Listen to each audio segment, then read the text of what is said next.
It's showtime. Broadway set designer and model railroader Clark Dunham created this layout for Doug DeBay's new toy train museum and train store located in West Des Moines, Iowa. Dunham used theatrical lighting, stagecraft, and dazzling backdrops to fashion a layout which is fanciful, realistic, and spectacular. There's a deep river gorge, high mountains, lush clouds, passenger stations, freight stations, farms, big cities, little towns, a bookstore, and bridges, a sensational 8-foot-long viaduct, a gas station with an airplane, men at work, kids at play, a sleek streamliner riding on clouds, and of course, the factory where lifesavers are made.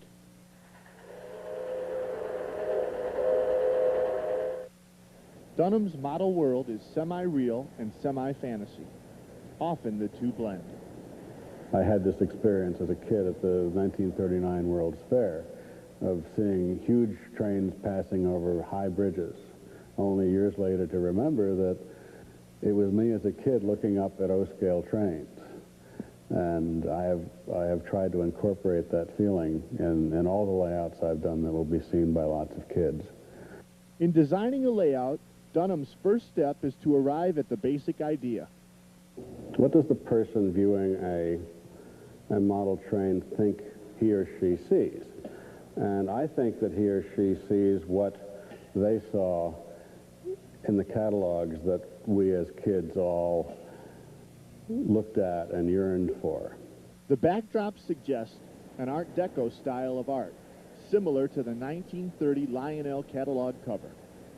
Taking items from the Lionel catalog, the Lionel factory, the Hellgate Bridge, and putting them into a fantasy landscape, which is behind a series of buildings which are clearly not real buildings, but which carry out that semi-real, semi-fantasy world that these trains fit into. The entire idea, in my mind, is to be playful, to bring only the good memories back, and to retain that child and young adult in all of us that is always there, which sometimes hides from us more than we would like it to. But basically, I guess the idea is to promote joy, and I think that's the right thing to do. It's what we need more of in our lives. The layout measures 20 by 40 feet. A protective railing extending 3 feet surrounds the layout. Angles interrupt the rectangle shape to allow a variety of views. There are 4 levels starting at 24 inches off the ground and stepping up in approximate 6-inch increments to 4 feet 6 inches at the mountain area. The 2 bottom levels are simple loops. The O-gauge Santa Fe operates on the lowest level, and an American Flyer Missouri Pacific on the next step up. Each make 2 station stops.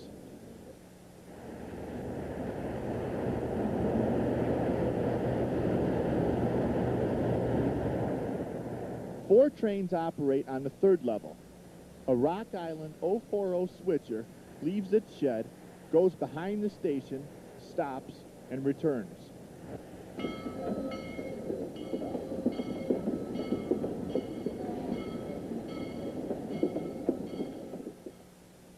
Two-car sets of Bud and MU cars share a loop. They alternate between waiting at the turnout and making the rounds, which includes a stop at the commuter station.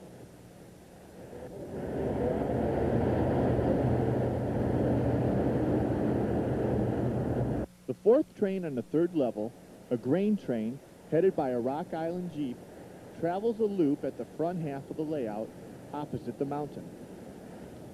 Appropriately, the grain train makes stops at the grain silos. The top level has 2 mainline loops, 1 passenger and 1 freight. A Great Northern F3 diesel and a Wabash 462 steamer operate on the passenger loop.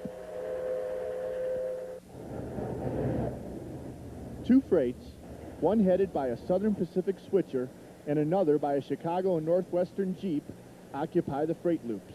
There are 4 main levels, but that 4th level actually represents 3 levels. The main upper level of the layout is a triple figure 8. And each time it crosses itself above itself. So it starts out at 3 feet 3 inches at the front of the layout and winds up at 4 feet 6 inches at the back of the layout. The bottom 2 levels, those most likely to be viewed by little people, are the most fanciful. The upper levels, those which will be seen by adults, are the more realistic. But there's fancy there too, to help transport the adults back to when they were dreaming about toy trains.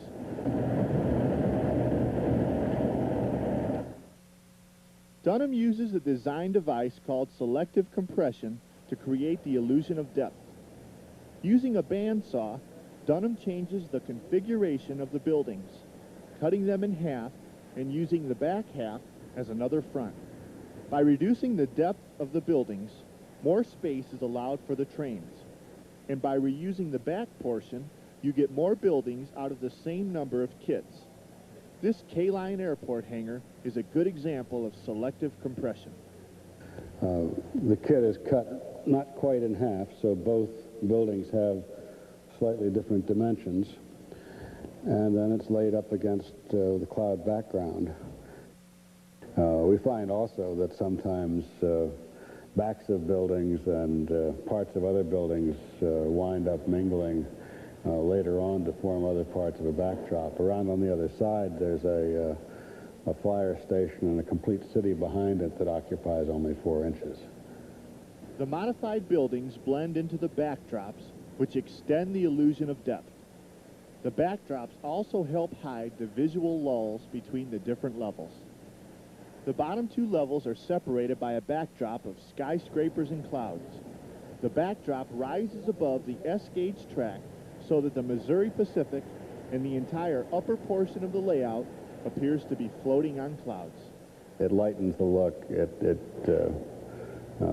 increases, I think, a sense of playfulness with the layout and underlines the sense of fun and fantasy that I think we all feel, that I certainly feel about all of these things that we do. The Broadway musical always strives for a spectacular opening, something that will grab the audience and rivet them to their seats. Dunham has brought that Broadway tradition to layout building. Upon entering, the first thing a visitor sees is the giant Lifesaver factory. It's set against the dramatic 6-foot-tall backdrop of smokestacks, belching thick white smoke against a rich blue sky. It works. People stop in their tracks. Originally, the Lifesaver factory was a scale architect's model of an ammonia plant which Doug purchased at auction. Rather than keep it a drab and dull and environment-threatening ammonia factory, Clark painted it bright colors and turned it into a delightful Lifesaver factory. Eventually, there will be Lionel Lifesaver tank cars parked on a siding in front. Dubé's proposal, received by Dunham in March 1992, included a well-thought-out list of specs. Among Dubé's requirements were the trains be Lionel, 4 seasons be represented, Dubé would supply the track and a number of structures from his collection, plus the size, cost, completion date, and that the layout conform to museum safety standards. The truck arrived at 9 o'clock on a Monday morning. The entire layout was standing as you see it, minus the railings and plexiglass, at 5 o'clock that evening. 6 weeks to build the layout and 1 day to install it. That seemed fast to us, but after we saw the videotape of the installation, we understood how Dunham and his staff get things done so quickly.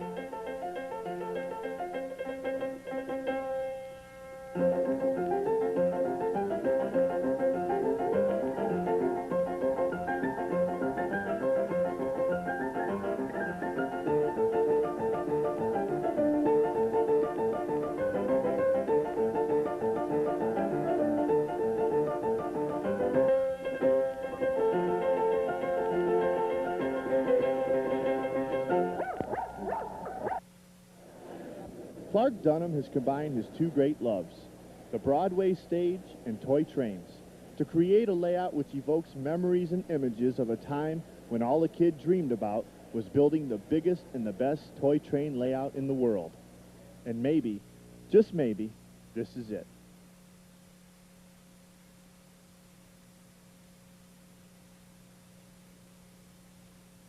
The type of layout that I was really looking to build was one that I could operate the trains and show the operation of all the accessories. The trains are so much more fun when they're active and animated and moving. I like the noise.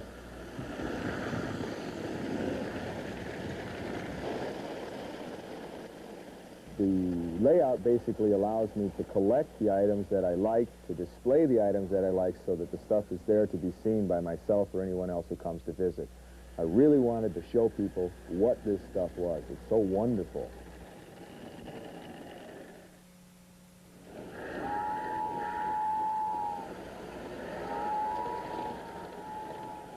So the department store or the store type layout where you can put the pieces out is really what I tried to do. I like to operate the accessories, get the trains running at all times, which is just a lot of fun.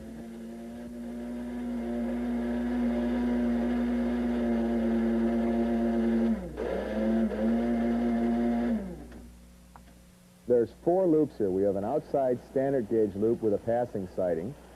Then there is a dedicated wide radius O-gauge loop to run Hudsons, Hiawathas, 752, Union Pacifics and such.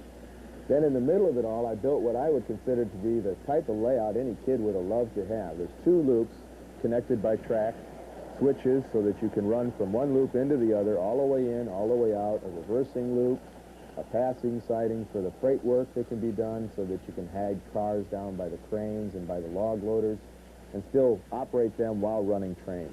So you can get 4 separate trains running at one time. Makes a lot of nice tin plate noise.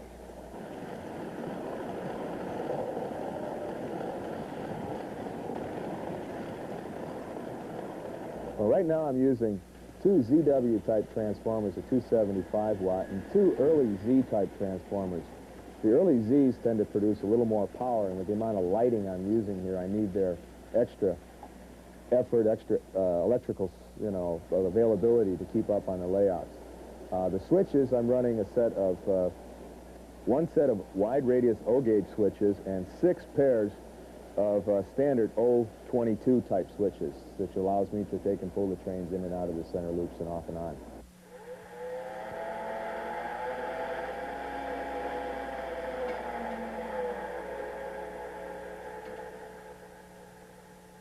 The trains that are running are basically an example of what comes off the shelves. The number 1700 Lionel Jr., I just like to run because it's so animated and most people don't see the train run.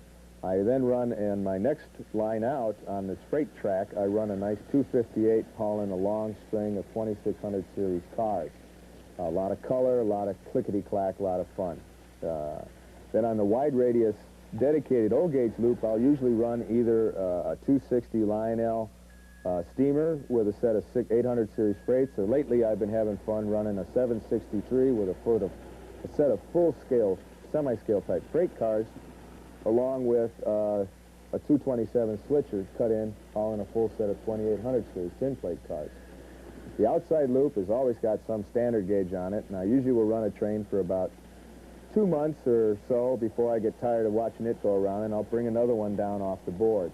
Presently we're running a number 1770 I's engine, which is the transition engine. It's actually a 390 Lionel with a series of 500 series freight cars. The layout measures 23 feet long by 14 feet across. It's set into a basement, pretty much takes up a wall-to-wall type of an arrangement.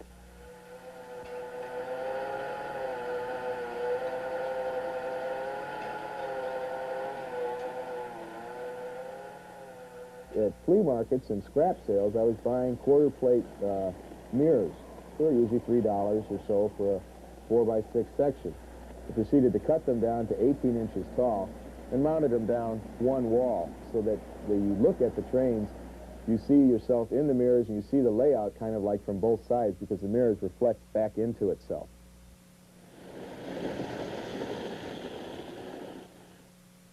the first thing I do when I buy a train is I'll bring it in and I will spend usually a week to 2 weeks tearing it down, getting it mechanically sound again. If it has a problem, I'll repair it. Replacement of wheels is a necessity in many of the things that I collect. But all the trains that are on the shelves are all designed and all, in my own mind, designed to be run, and therefore they shall be run.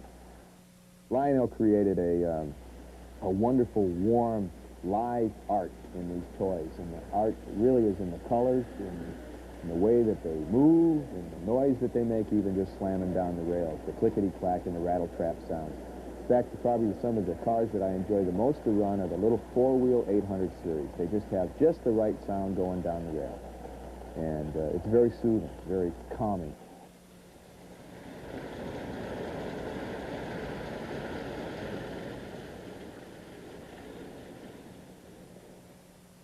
Even after all this time of, going on almost 9 years of collecting with a fever, I still get nervous and I still get a little sweaty palms when I'm getting into a deal, because it's something that, it excites me, it makes me feel good, and I enjoy it.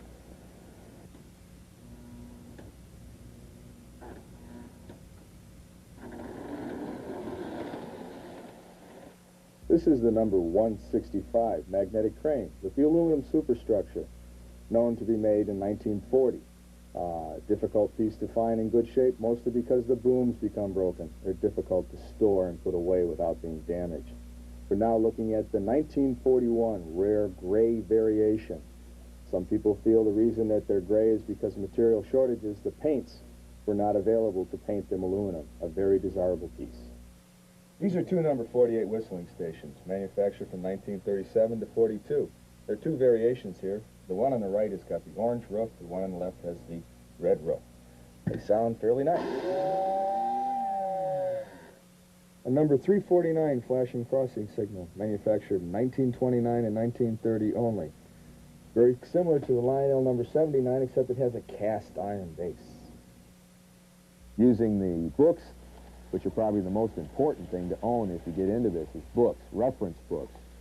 The McComas and Tui books, the Greenberg books, the O'Brien books, all give little bits of information that, when all put together, allow you to construct a very sound basis to what you're looking for. But the first thing that my friends started telling me when I started getting into collecting is that the best thing you can do is go out and get the information out of the books. And from that knowledge, start to build what you want and collect what you want.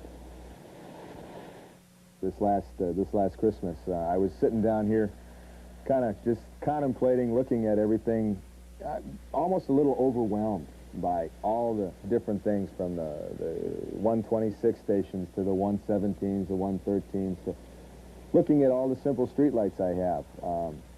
And she snuck down with the camera and caught me in a very pensive mood, just kind of with my hand against my cheek, looking out, going, "What have I done?"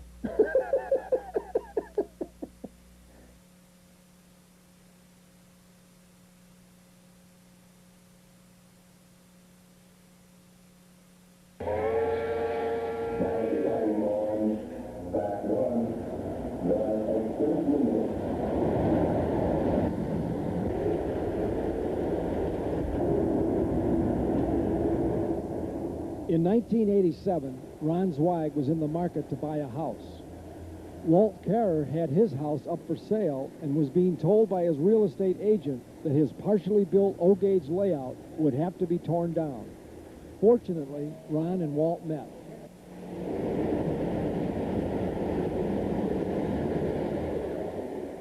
Our children had gotten married and left home, and we decided to sell the big house and look for something smaller.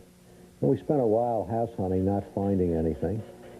And one day we came upon a house that was just going on the market, and my wife and I went in to take a look, and the lady of the house showed my wife the upstairs while her husband said, "I want to show you something downstairs." So I went downstairs, and there was the beginning of a great layout. 45 years ago, a similar thing happened to Ron. He had completed the bench work for an HO layout, but before he could finish, he had to move. When he saw Walt's layout, he smiled and thought how life has a nice way of evening things out. So I came upstairs and told my wife we ought to buy the house. She said, but you haven't seen it. I said, well, I've seen enough. And she liked the upstairs, and we made a deal. For Ron, this was an ideal situation. The part of layout building Ron liked least, the bench work, had already been masterfully done. And the part of layout building Ron liked best, creating scenery and building structures, had not been started. And Ron found more than a layout. He found a new friend. Walt eventually bought a house about a mile away. And every Tuesday night, Walter comes over and helps me work on the layout, and he claims he has the best of both worlds. Now his layout is continuing, and yet he doesn't have to do all the work. We'll start our tour at the roundhouse. The roundhouse is a Korber kit. Soothed smoke units, the same units used in Williams and Weaver steamers, produce the smoke.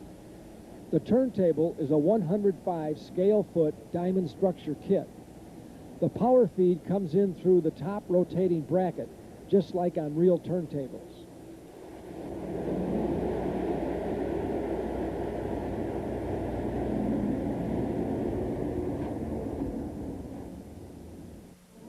Al Gomeco created the circus and the numerous animations scattered about the layout.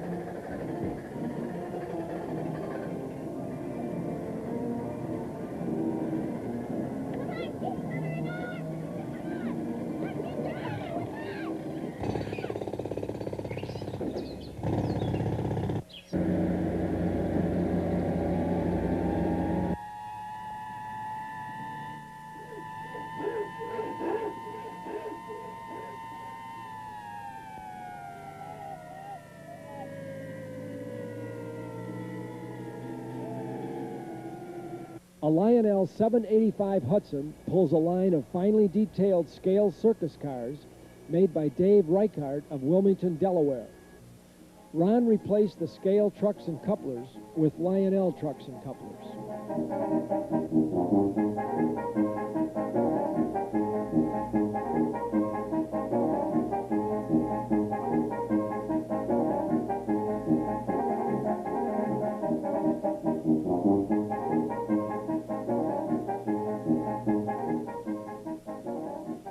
The row houses are by International Hobby of Philadelphia.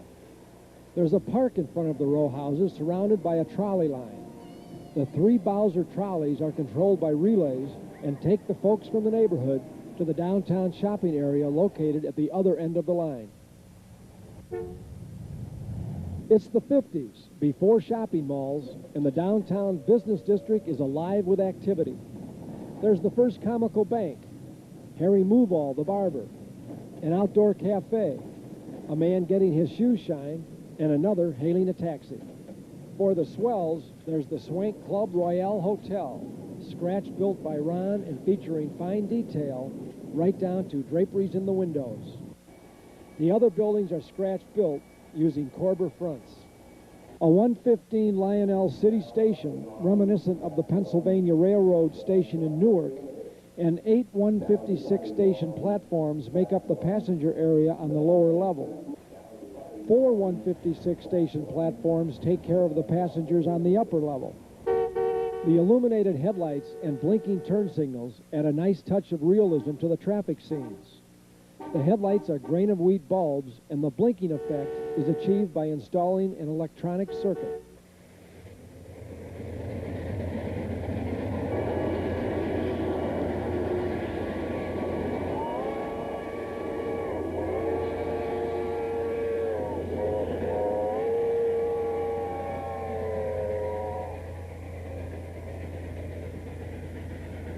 The industrial area features large and medium-sized factories, all with quirky names.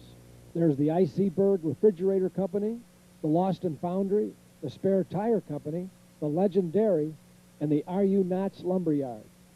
I'm not a collector. I like to operate the trains, but I also like action on the layout, and that's why I have a lot of action-oriented either accessories or other features, whether it's the backhoe digging in the street or the house on fire and so on. I have it so that when people come and look at it, I think they enjoy looking at it, even though they may not be railroad model builders or really into railroading.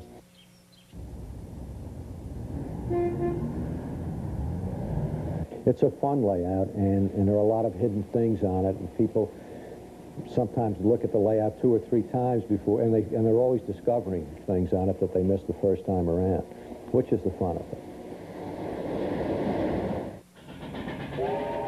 Yeah, I like the Lionel trains and some of the others, but I also like scale appearance. So what I decided was to build what some people refer to as high rail, but it's running Lionel engines on a scale-looking layout with Gargrave track and scale-type scenery, scale-type structures. And trying to blend them. I'm trying to blend Lionel scenery, or Lionel accessories, rather, into scale scenery, which I think we've done fairly successfully.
The upper level has 2 mains, both powered by overhead wiring. The lower level has 3 mains, all with sidings. 4 of the 5 loops are controlled by 24-volt relays. Relays also operate the crossing gates. 3 ZWs power the 5 mains and the trolley line. A Lionel Z transformer powers the turntable, street lights, and crossing gates. I run everything from some post-war pieces to all the newer things, the new scale Hudson, the MUs. I like to run, obviously, now a lot of overhead electric rectifiers and so on, because we have the catenary system up.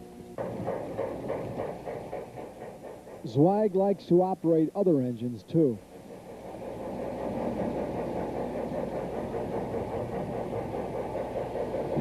Now everybody on back on the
We're not going to duplicate this in my lifetime or anything else. This is Ron's masterpiece. The dictionary defines masterpiece as a work done with extraordinary skill and exceptional artistic achievement. Masterpiece, a good word to describe Ron Zweig's layout. It just shows what hard work and talent can accomplish. And to think it was almost all torn down.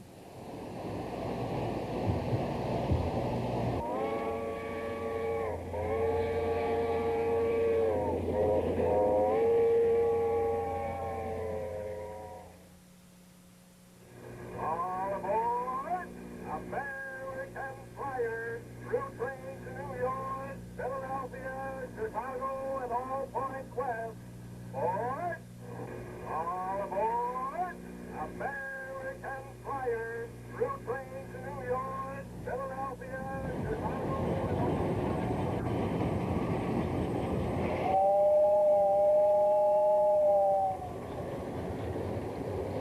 Bruce Lawrence started with a small American Flyer S-gauge layout. I had 2 trains when I was a kid, and I used to play with them all the time. So I came on back home and found the old trains and took them back out, and after that it just kind of snowballed. After building a nice 6x9 layout, Bruce wanted to expand into the adjoining family room. What I wanted to really do is I wanted to try to get 2 trains running around the whole family room, or should I say train room now, since it kind of like took over most of it. Bruce didn't stop at the family room. So I kind of like asked my wife Sheila, and we kind of agreed that we could expand into the laundry room. So we did some modification with the plumbing and everything, and the rest of it turned out pretty good. So what we have here is a layout which started on a 6x9 plywood table, then expanded out along the wall of the family room, over the side entrance stairs, to an oil field above the lazy boy, over a Gilbert erector bridge on the mantel above the fireplace, past the industrial area next to the bookcase, through a tunnel into the laundry room, past a dryer, workbench, and washing machine, through another tunnel, over a permanent bridge which has to be ducked under each time you enter or leave the laundry room, and back to the original layout. We think Sheila is a very understanding wife. A very most understanding wife.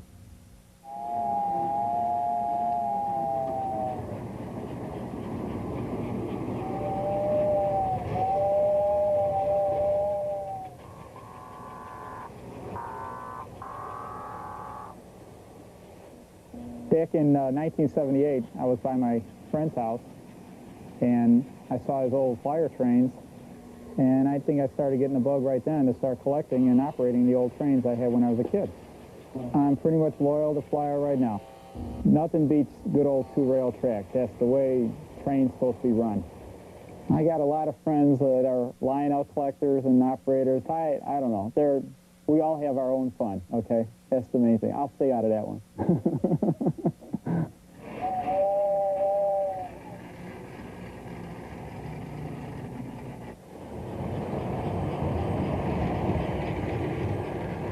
Both Lionel and American Flyer made operating milk cars. While similar in appearance, the cars differ in a number of ways. American Flyer's milkman is black, Lionel's cream.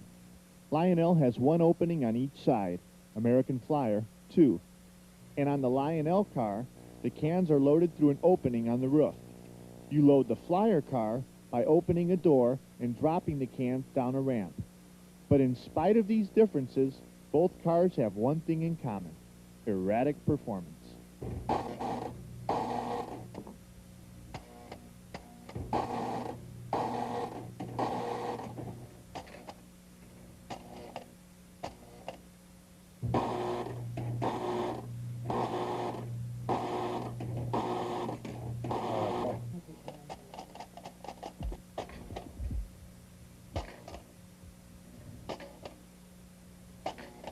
I told you this is a flawless operation. No problem at all.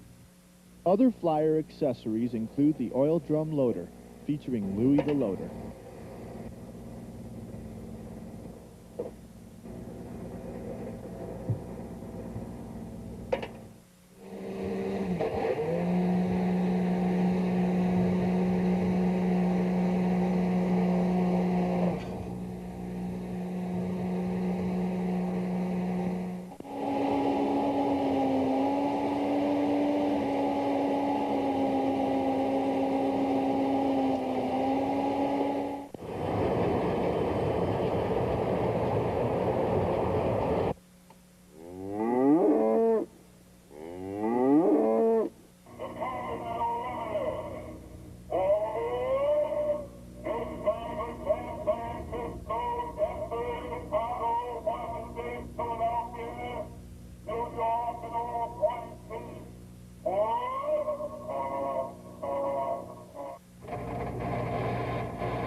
That's what they call it, good old Gabe the lamplighter. He's the guy that climbs up the ladder and turns on that light, and he goes back down. It has, in the last few years, become a very, very desirable accessory. Lately, I've been seeing some of the Gabes going from $700 up to $1,000. You are paying for the rarity and also the quality, too. But I have mine on the layout. I don't want to see it in the box because then I'm not going to have any fun with it.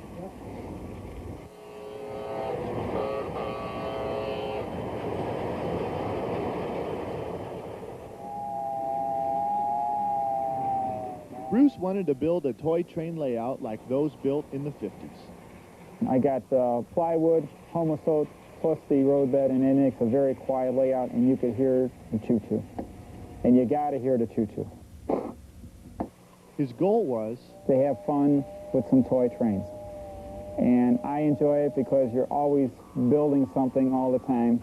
I have more fun building it than actually operating it, but operating is still a lot of fun too. And a lot of times we'll get a lot of guys over here, and we just have a ball all day long. And I just say, guys, take it away, go have some fun. And I'll sit back and watch, and it's really nice.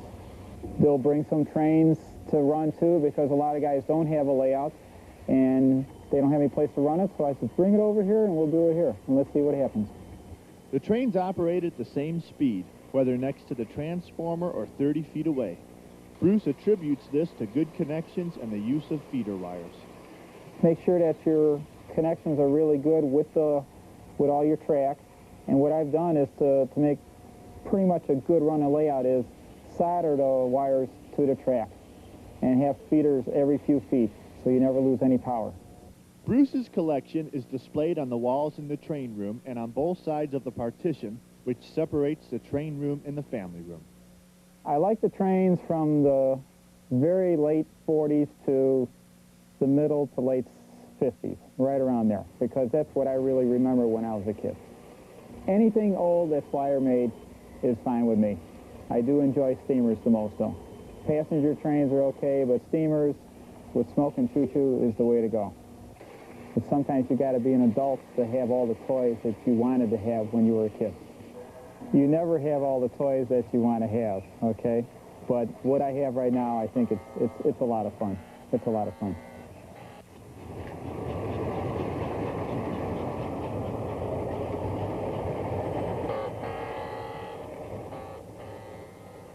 All this started 12 years ago. Now Sheila and Bruce have 2 boys, and they are eyeing Dad's space for things like ping pong tables and air hockey. I've had the layout up since I built the layout starting in 1979, so it's been an easy 12 years plus that it's been up. And I think it's time for me to take it down, and I have to give a little bit more to my 2 boys and the wife. So we're going to put the trains away for a few years, and then someday they're coming back out.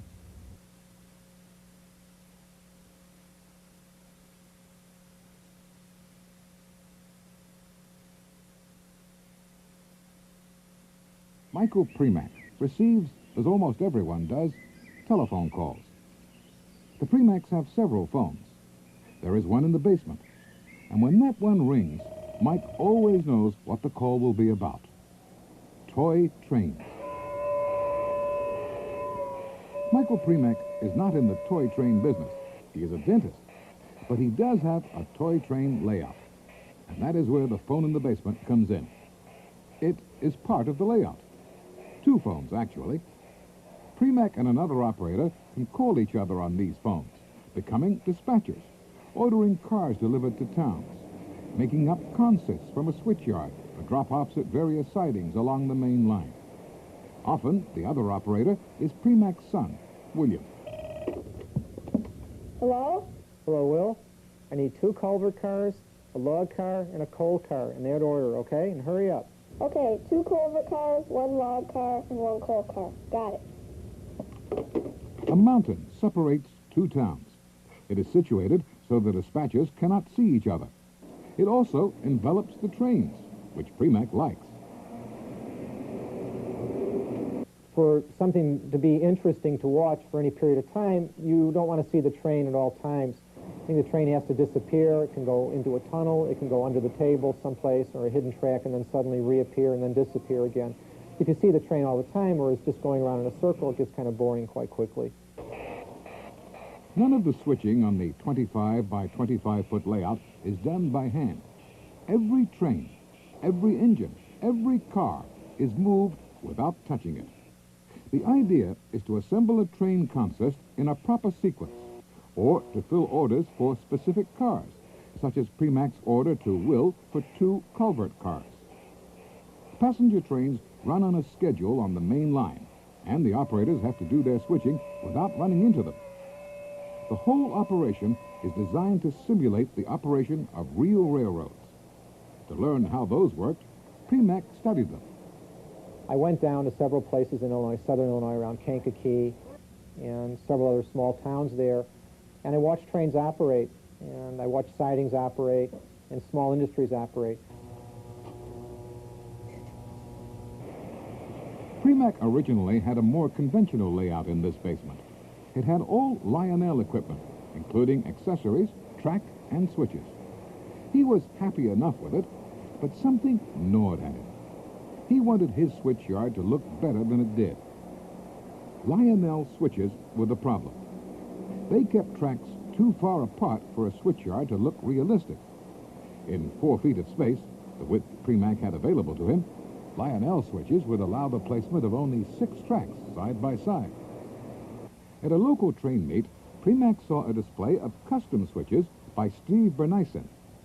When I told him about the ideas I wanted to incorporate in a layout, he was really quite helpful and helped me basically design the main track line, or the main track plan of the layout. And with his switches, I was able to get the tracks closer together, and they had the look of a real railroad. The Bernison designed switches would allow Primac to place 15 tracks side by side in the same area that Lionel switches would allow only 6 tracks. With the switch problem solved, Primac could turn to scenery, much of which is rather striking. The mountain, partly crafted out of dental plaster, looms over the 2 towns, one called Hillside and the other Heaven, so named because that's where Mike's wife says he is when he's playing with his trains. A deep river gorge is spanned by a trestle bridge that offers the kind of dramatic vista usually associated with HO layouts. Primac achieved this scale look by building the mountain from the ceiling all the way to the floor, not stopping at table height like most tin platers do. The mountain, almost 8 feet high, is 15 feet long and sprinkled with colorful trees. Some of the trees were bought in the store, ready-mades, but these tall pines were made by, they're a tapered dowel and some like crinkly papers glued on. We put gray paint on here with a black wash, and this is steel wool sprinkled with green foam. Conforming to his wish to have trains that pass from view, there are 2 tunnels on different levels. Primac could not find tunnel portals that were wide enough to accommodate 2 sets of tracks, so he cut single portals in half and spliced in extra sections to achieve the required width. The track is Gargrave's T-rail. Looks pretty much like real. It has wooden ties. You can also bend it to any radius you want. The trains are controlled by ZW transformers, and each control panel, of which there are 2, has 2 ZW transformers. Each ZW controls one of the main line and the yard. It's a double main line layout, and each main line is capable of running about 3 to 4 trains. There's a block signal system here that works on relays.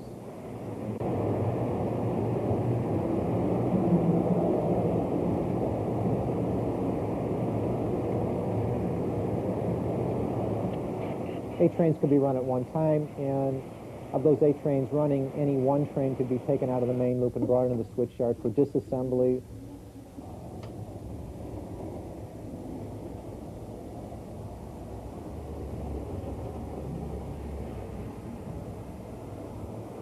There are some sidings on the layout that store things. We have a snowplow on one siding over here. There's a logging siding.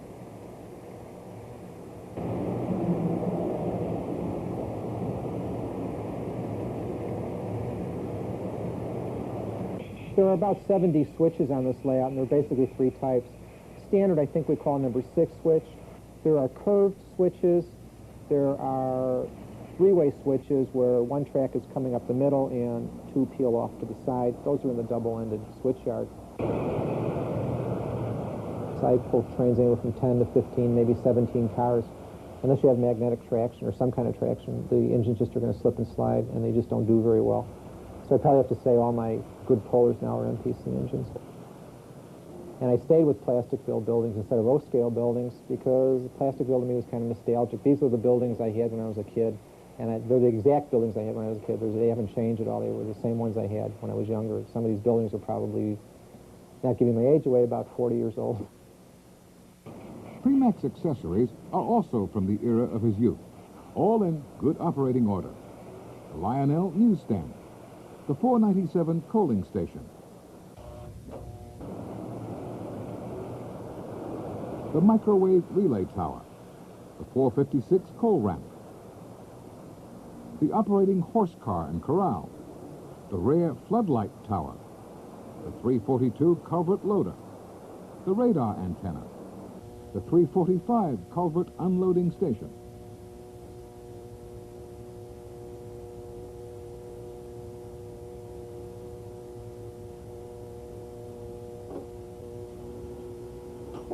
the 415 diesel fueling station, the 375 turntable,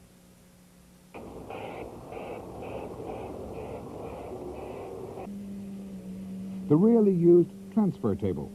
The red light on the controller goes on when the tracks are aligned. And the number 38 water tower. Introduced in 1946, it has a recirculating water pump.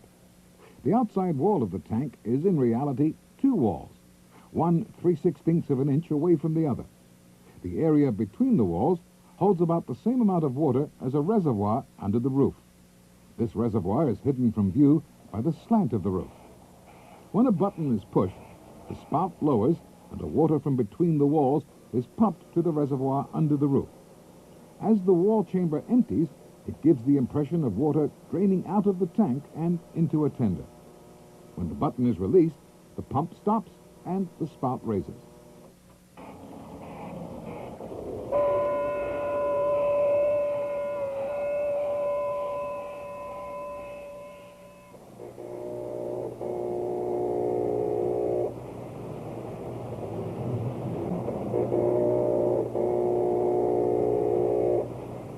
This is a superb layout, although Michael Premack would like to add some scenic backdrops, and perhaps this and that.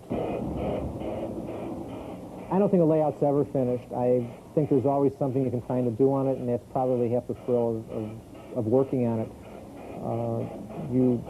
There's always something to do, and I think if you were really ever satisfied 100% with it and all capabilities and operating characteristics, I don't think you'd be very happy with railroading. I think that's the time to throw in the towel and say, well, that's it, I've done it all. And if you can say that, then I think you better start looking for a new hobby.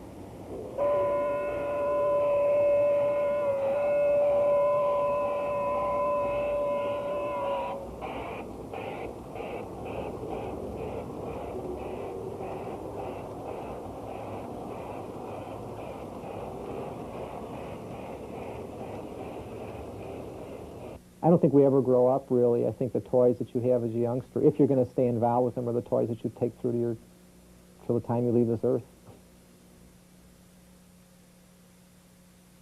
Oh, listen to the jingle, the rumble and the roar, as she glides along the woodland to the hill and by the shore. Hear the mighty rush of the engine, hear the lonesome hobo squall, riding through the jungle on the Wabash Cannonball.